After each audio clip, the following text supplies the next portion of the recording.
Peter.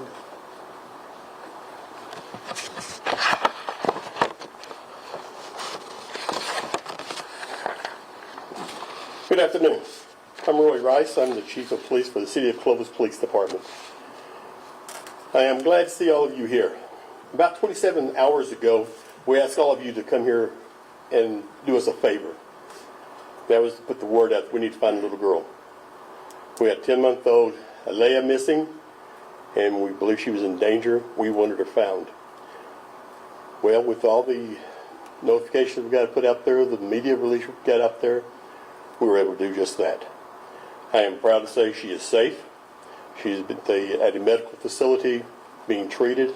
I don't believe she's back with her family yet, but I don't imagine it will be long. This couldn't be accomplished without the officers you see behind me, because there are many, many agencies represented. My agency, the lead agency, Clovis Police Department, the Curry County Sheriff's Office with Sheriff Rocket over here. We have City of Dallas Police Department, Roosevelt County Sheriff's Office, the 9th Judicial District Attorney and his investigators. The City of Roswell Police Department had their crew down here. The New Mexico State Police with various departments and divisions here helping us. The FBI with a complement of officers like I've never seen before. We've had up to 200 people at one time in this facility working on this case.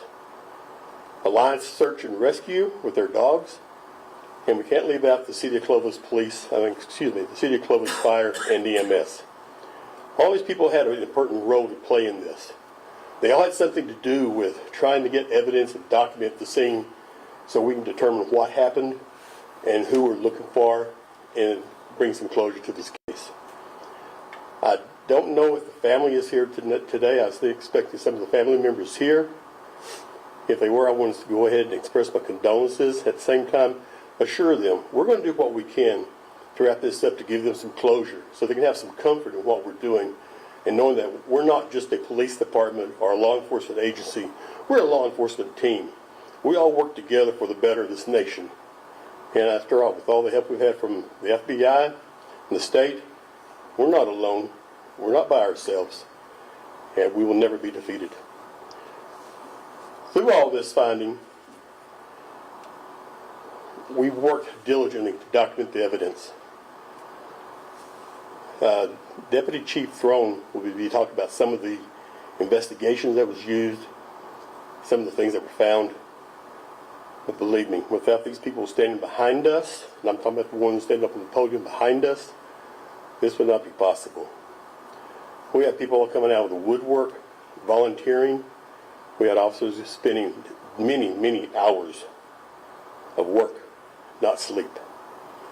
They didn't go to proms, they didn't go to birthday parties, they didn't go to weddings. They were out here trying to find this little girl. And because of that, we can be successful in her report today. Our thoughts and prayers are still for the 5-year-old that's in the hospital. We're hoping and praying that she will be fine and be released back to her family soon too. Now, I know you have a lot of questions, but right now we're not taking questions. But I think when you listen to Deputy Chief Throne, he's going to answer some of your questions. Thank you. Thank you, Chief Rice. So good afternoon. My name is Trevor Throne. I'm the Deputy Chief with the Clovis Police Department. Today I stand before you with a mix of sorrow and relief to share the latest updates on this tragic events that unfolded on May 3rd. Again, we'd like to extend our condolences to the families and loved ones of Taryn Allen and Harley Censoneros. Our community and law enforcement families mourn with you, and you are in our thoughts and prayers. As the Chief has already mentioned, Alea Maria Torres has been found, and she is currently recovering at a hospital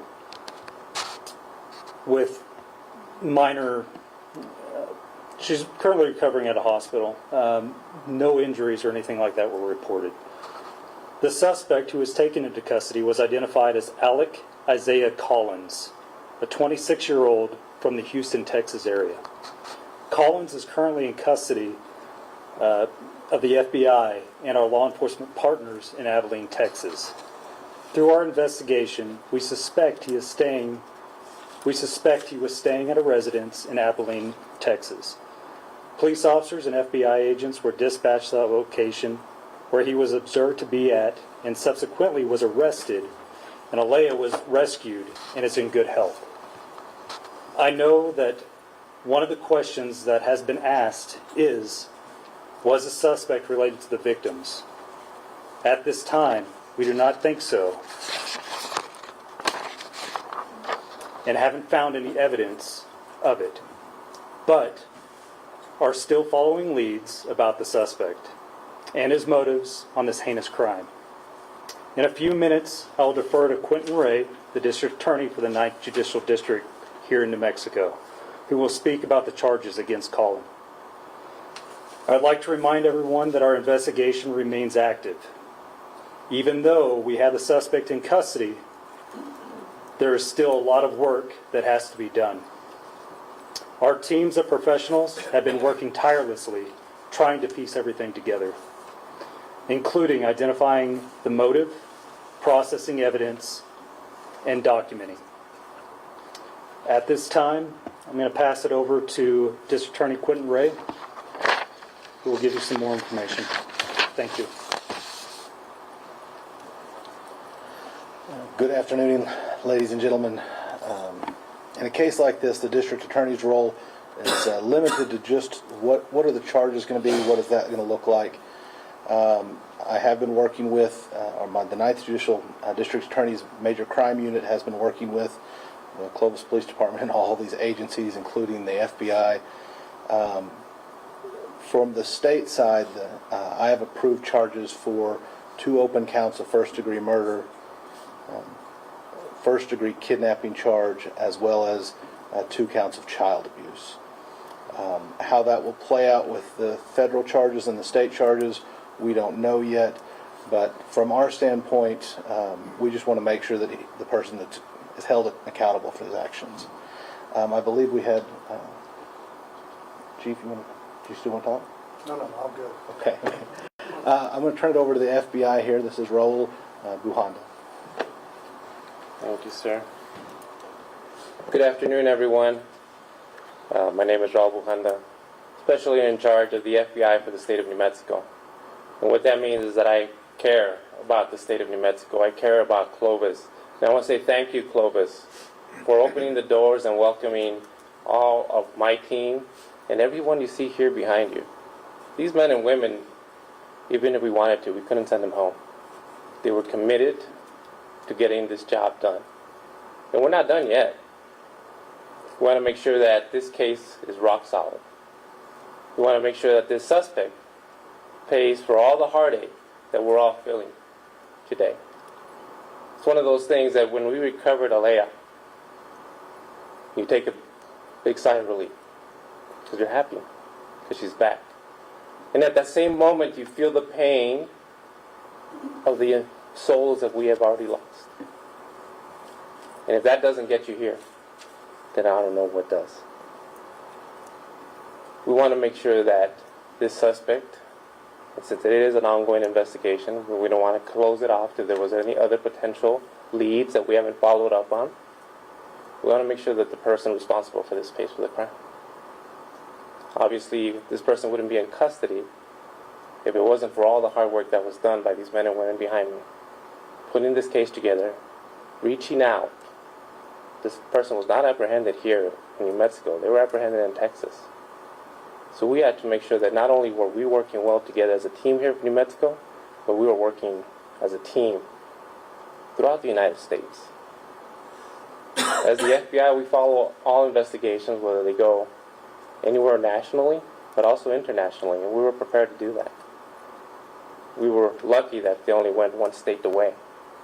We were lucky that we were able to reach out to our friends and partners in Abilene, and my friends in the FBI in Texas. And as quickly as I told them what it is that we were dealing with, bet your bottom dollar they were right there. And we were talking to them late last night, and it was a matter of commute time, where they were sitting there in Abilene, following up on the leads that we had sent them, to do everything that we possibly can to finish this for us, because that's what we want it done. Our own people, and I'm okay to say that, our own people from New Mexico went to Texas. Because God darn it, this means something to us. We're going to be there. You might have left our state, but you didn't leave the long reach of law enforcement. So we won't, hopefully we answer all of your questions, so we won't be taking any questions at this time. Because this is an ongoing investigation.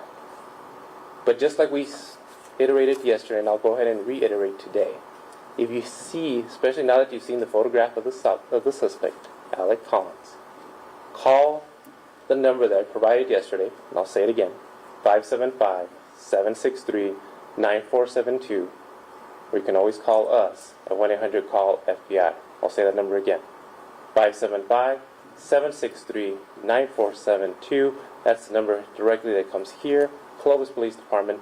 They're expecting and waiting for your calls. You can always reach out to us at 1-800-CALL-FBI and just reference the Clovis investigation. And those leads will come to us in New Mexico, not somewhere else. We will continue to mourn, because I think we have some time now to mourn. But we will continue to do our part to investigate, to make sure that this person pays for the crime they committed and doesn't harm anyone else in New Mexico or anywhere else in this great country of ours. Thank you.